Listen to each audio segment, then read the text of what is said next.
कुरो के भयो थियो भन्दाखेरि मेरो जुत्ताको तुना फुस्किएको थियो कि होइन, पेनल्टी हान्ने बेलामा मेरो जुत्ताको तुना फुस्केपछि चाहिँ अनि मेरो आफैले लागेको मोजा चाहिँ म आफैलाई गनाएर चाहिने साह्रै नै डिस्ट्र्याक्सन चाहिँ भइरहेको थियो कि होइन, साह्रै नै डिस्ट्र्याक्सन भएको थियो आफ्नै मोजा गनाएर। अनि नाक पनि मैले थुनिरहेको थिएँ कि होइन, नाक पनि थुन्दाखेरि पनि अझै गनाइ भएर अनि मैले पेनल्टी हान्नै मिसै पाइनँ होइन।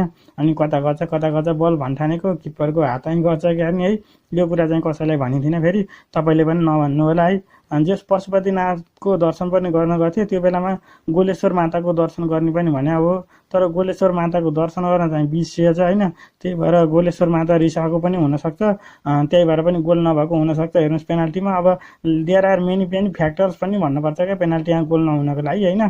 त्यो गाह्रो छ, धेरै एनालाइसिस पनि गर्नुपर्छ किन गोल भएन भनेर भन्दाखेरि चाहिँ है। त्यही नि यो पेनाल्टी भन्ने कुरो चाहिँ फेरि डी बाकसभित्र हान्न पर्ने रहेछ कि होइन।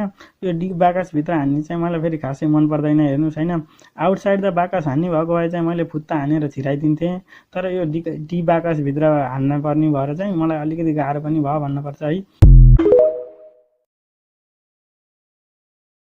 कुरो के भयो थियो भन्दाखेरि मेरो जुत्ताको तुना फुस्किएको थियो कि होइन, पेनल्टी हान्ने बेलामा मेरो जुत्ताको तुना फुस्केपछि चाहिँ अनि मेरो आफैले लागेको मोजा चाहिँ म आफैलाई गनाएर चाहिने साह्रै नै डिस्ट्र्याक्सन चाहिँ भइरहेको थियो कि होइन, साह्रै नै डिस्ट्र्याक्सन भएको थियो आफ्नै मोजा गनाएर। अनि नाक पनि मैले थुनिरहेको थिएँ कि होइन, नाक पनि थुन्दाखेरि पनि अझै गनाइ भएर अनि मैले पेनल्टी हान्नै मिसै पाइनँ होइन। अनि कता गर्छ बल भन्ठानेको किप्परको हात चाहिँ गर्छ क्या नि है।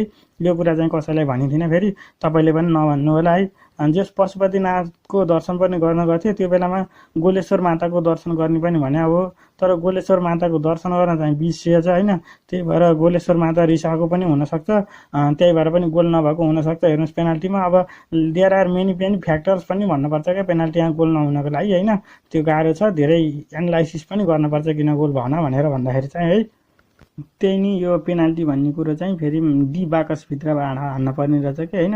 यो डी बाकसभित्र हान्ने चाहिँ मलाई फेरि खासै मन पर्दैन। हेर्नुहोस् होइन, आउटसाइड द बाकस हान्ने भएको भए चाहिँ मैले फुत्ता हानेर छिराइदिन्थेँ, तर यो डी बाकसभित्र हान्न पर्ने भएर चाहिँ मलाई अलिकति गाह्रो पनि भयो भन्नुपर्छ है।